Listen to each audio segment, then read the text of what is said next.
On May 28, 2025, two provinces in the Midwest of Canada encountered the worst wildfire threat in history. In just one day, tens of thousands of people were forced to evacuate in a hurry and left their familiar homes. The fierce fire raged and spread, forcing the local government to declare a state of emergency in the province and urgently call for federal military support. This unprecedented wildfire disaster not only frightened the local people, but also shocked the whole of Canada. Manitoba Premier Wab Kinney announced at a press conference that the province has entered a state of emergency due to wildfires raging in the north and east. According to Kinney, this evacuation will involve about 17,000 people, which is the largest evacuation operation in the local area in its lifetime. This is the largest evacuation in the history of Manitoba, which requires a lot of resources and the cooperation of governments at all levels. Kinney said he revealed that Manitoba has sought military support from the federal government to help with evacuation and fire rescue work. Prime Minister Mark Carney immediately agreed to the request. In Flin Flon, located in the northwest of the province, about 5,000 residents were ordered to evacuate. According to local Mayor George Fontaine, all citizens must leave before midnight that day. In addition, more than 6,700 people from the Pimicikamak, Cree, and Matthias Column Cree in the north were also evacuated. Some other tribes and towns in the north and east have also issued evacuation orders. Just the day after Manitoba declared a state of emergency, the neighboring province of Saskatchewan also urgently declared a state of emergency for the entire province. The provincial premier, Scott Moe, said at a press conference, "We are facing a very serious situation." According to Moe, more than 4,000 residents have been forced to evacuate from their homes, mainly concentrated in the remote northeastern region near the Manitoba border. He emphasized that since the weather forecast did not show abundant rainfall, the provincial government is taking all possible measures to deal with it. It is worth mentioning that 3 Saskatchewan Aboriginal tribes, the Lac La Longue Indian tribe, the Peter Ballantine Cree tribe, and the Lake Montreal Cree tribe, have also jointly declared a state of emergency. In their statement, they said that more firefighting resources, personnel, and aviation support are urgently needed to deal with the spreading fire. For ordinary residents, this sudden evacuation is undoubtedly a thrilling experience. As the fire spread rapidly, many people fled in a hurry, only taking the necessities with them. Coupled with the limited transportation network and the serious lack of resources and equipment, the evacuation process was particularly difficult. Noelle Delamy, a citizen of Flemington, Manitoba, said that she had just returned home from get off work at around 4 p.m. local time on the 28th, and the sky outside was still clear blue. But early the next morning, the entire sky was shrouded in thick smoke and the sun could no longer penetrate. This situation is really very strange, as if the whole city was shrouded in a haze. At that time, she and her husband and 2 young daughters hurriedly packed their luggage and hurried on the road around 5 o'clock. My daughter asked, "Why do we have to leave so soon? Normally, it takes 7 hours to drive from Flin Flon, but this time the convoy was congested and it took 12 hours. Residents who are forced to leave their homes not only have to face a long and tortuous journey, but also have to consider the issue of short-term resettlement. Kinney revealed that almost all hotels in the province have been occupied by evacuees from other areas and conference participants, and the government is coordinating the use of large venues, such as stadiums, as temporary shelters. For some elderly, weak, sick, and disabled people with limited mobility, evacuation is undoubtedly more difficult. Tribal residents in remote areas are even trapped in their homes and unable to escape due to road interruptions. The local government is working hard to carry out emergency rescue through helicopters and other means. In order to ensure that the trapped people are out of danger as soon as possible, the federal government sent military aircraft to intervene and provide support. Manitoba Premier Kinney said that the Canadian Army has sent helicopters and started to carry out emergency evacuations from tribal areas isolated from the center of the fire. "We are working hard to get these people evacuated safely as soon as possible, which requires a lot of resources," Kinney said, He also revealed that the local government has opened temporary shelters in cities such as Winnipeg and is doing its best to accommodate and house a large number of evacuees. At the same time, the Red Cross has also joined the ranks of emergency rescue. The organization has launched an appeal calling on businesses and communities to provide shelter and help for evacuees. Winnipeg Mayor Scott Gilwin said, "We know that many families have fled their homes with only the clothes on their backs. As Winnipeggers, we must unite and open our arms to accept them." According to data from the local forestry department, nearly 200,000 hectares of forest land in Manitoba and Saskatchewan have been engulfed by fire in the past month alone. This figure has more than doubled the annual average level of the past 5 years. This is a very rare situation. Christine Hayward, Assistant Deputy Minister of the Manitoba Wildfire Service, said, "We have never seen such a large-scale fire in such a short period of time. In fact, there are currently more than 160 active wildfires across Canada, half of which are considered out of control. This means that even if there are professional firefighters to monitor, they cannot directly take effective firefighting measures. Wildfires are raging, constantly devouring precious forest resources. Experts believe that the root cause of the wildfires in central and western Canada, this time, is mainly due to the recent extreme weather conditions. The continued high temperature and drought, coupled with the occasional strong winds, made the fire difficult to control and quickly spread to other areas. We have never experienced such severe weather conditions." Saskatchewan Premier Mo said, "We urgently need a round of rain to improve the situation, but unfortunately, the weather forecast does not show such rainfall. In fact, since the beginning of May, the temperature in this area has been higher than the normal level for the same period, and the scarcity of spring rainfall has created favorable conditions for the occurrence and spread of wildfires. In this extreme environment, human-caused fires are even more powerful, causing the fire to get out of control. Although natural factors played a key role in this fire, the investigation found that more than 90% of the fires originated from arson. Common triggers include improper behaviors such as smoking, camping, and burning. Human activities have significantly contributed to the current wildfire situation in Manitoba," Hayward pointed out. "We have filed criminal charges in 15 cases and 21 people have been warned. To curb this trend, the authorities have also taken stricter control measures. In addition to issuing a province-wide fire ban, any form of entry into remote forest areas is also prohibited. At the same time, high fines and up to 2 years in prison are also imposed for illegal operation of drones in wildfire areas. Although the local government has mobilized various forces to rescue the fire, the firefighters and equipment are stretched due to the fierceness and rapid spread of the fire. We have mobilized all available resources," Manitoba Premier Kinney said. "But the speed of the fire has exceeded our expectations, and now we urgently need external assistance." It is reported that in addition to calling on firefighters from the province, the authorities have also mobilized reinforcements from British Columbia, Nova Scotia, and Prince Edward Island. But even so, it is still stretched. In addition, an incident involving a drone has also exacerbated the difficulties of fire rescue. Someone was flying a drone in the fire area, so we had to stop the seaplane operation. Kinney said angrily, "This behavior is really irresponsible and threatens the safety of the entire community." This unprecedented wildfire disaster not only caused huge damage locally, but also caused environmental pollution to a wider area. The burning of large tracts of forest released a large amount of carbon dioxide, exacerbating greenhouse gas emissions. In addition, the flying smoke quickly enveloped half of North America, seriously polluting the local air quality. According to the forecast of the Meteorological Department, this thick smoke will continue to spread southward in the next few days, and the impact will extend from the Midwest of the United States to the Carolinas.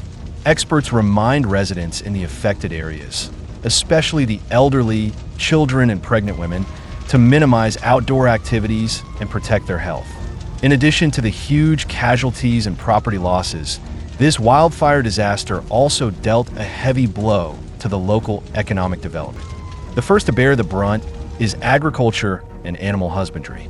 Some farmers in Manitoba have to sell their livestock because they can no longer provide them with feed. Others' farmlands were severely damaged.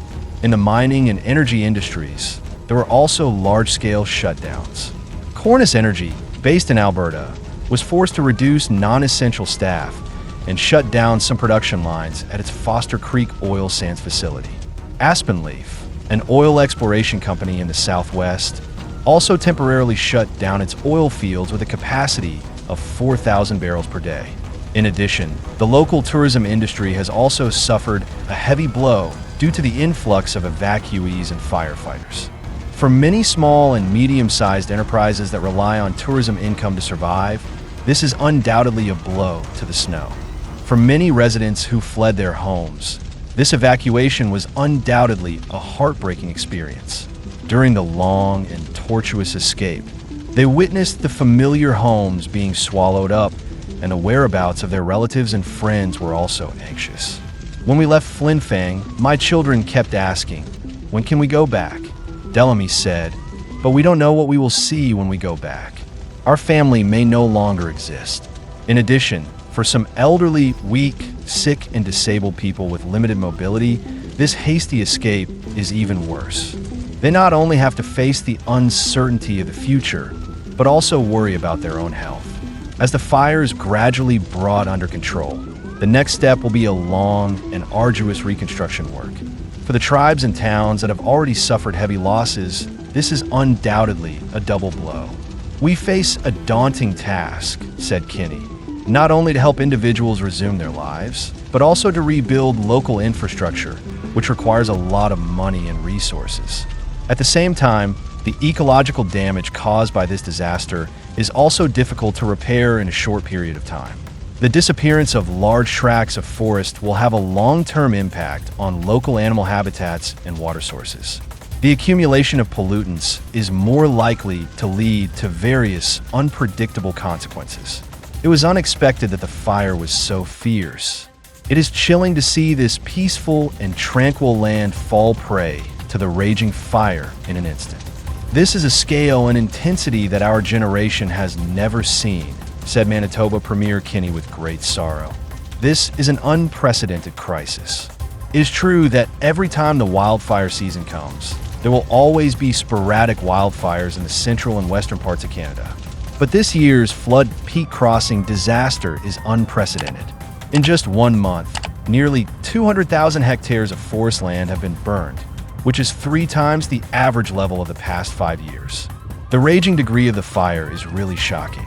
As a result, 16,000 Manitoba residents were forced to evacuate their homes in a hurry, and some areas were even evacuated.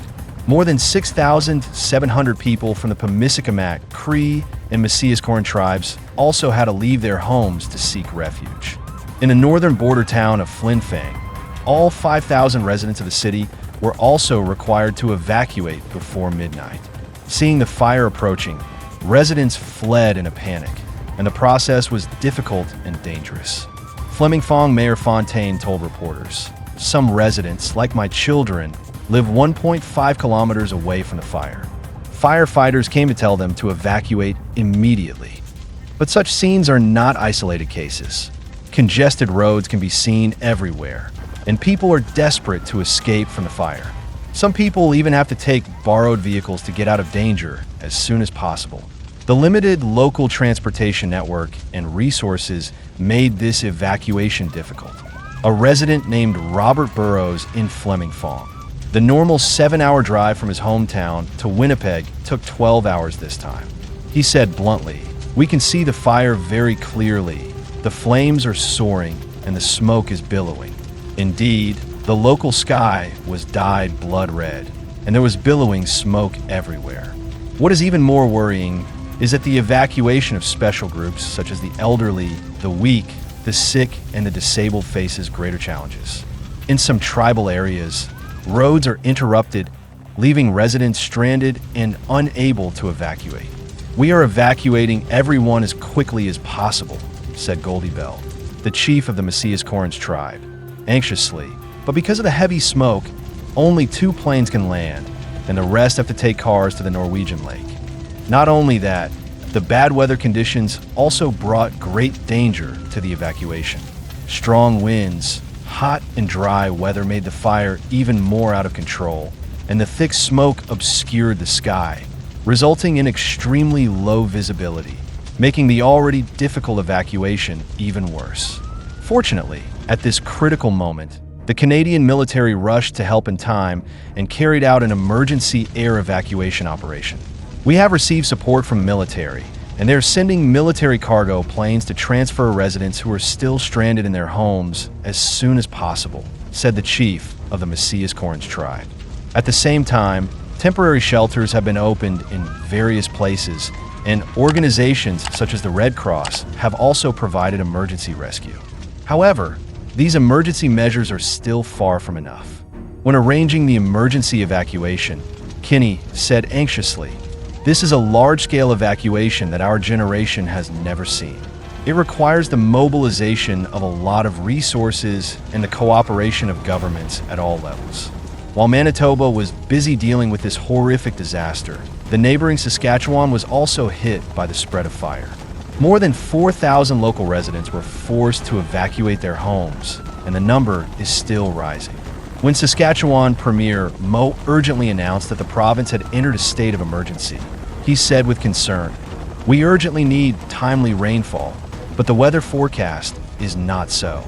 Therefore, we must take all possible measures to prepare for emergencies for communities in the province." Undoubtedly, the raging wildfire has seriously exceeded the local government's ability to respond. The strong fire seemed to be omnipresent, regardless of national boundaries, and spread to neighboring provinces. From Flemington to Clipton, from Clipton to Lake Chewy, the fire was like a torrent of flames, raging everywhere, making everyone terrified. The wildfire disaster that swept across the Midwest is not only a disaster for the natural environment, but also reflects the profound impact of human factors. It is sad that more than 90% of the fires originated from human behavior, including improper behaviors such as smoking, camping, and burning. "We are facing an unprecedented severe test," said Manitoba Premier Kinney with deep feeling. "This is not only a natural disaster, but also reflects the serious problem of human factors." In fact, data from the local fire department show that since the beginning of this spring, 15 cases have been filed for investigation and determined to be caused by arson. In addition, 21 people have been warned for violating relevant laws and regulations. This can be said to be adding fuel to the fire. At the moment when the fire is raging, some people who are lucky or deliberately sabotaging have repeatedly committed illegal acts. For example, at the critical moment when the fire spread, someone drove a drone into the no-fly zone, directly interfering with the rescue operations of firefighters. This behavior is not only dangerous, but also violates relevant laws and regulations. Once discovered, it will face severe punishment. However, even ordinary people who are cautious and self-disciplined sometimes cannot avoid their own negligence. Before this fire, there were frequent small fires caused by camping and burning in the area. These hidden dangers eventually gathered into a major disaster. The flame peak swept the entire Midwest. However, even so, the rescue force is still far from enough. Flin Flon Mayor Fontaine told reporters that local resources and equipment are really limited and cannot resist such a fierce fire. And the frontline firefighters have frequently encountered interference from drones and have to suspend air rescue, which adds to the difficulty. This is really distressing. In the face of disasters, the rescue force is stretched to its limits. At the same time, the smoke is still raging, and the momentum of the fire has not diminished at all. These thrilling scenes made all witnesses shudder.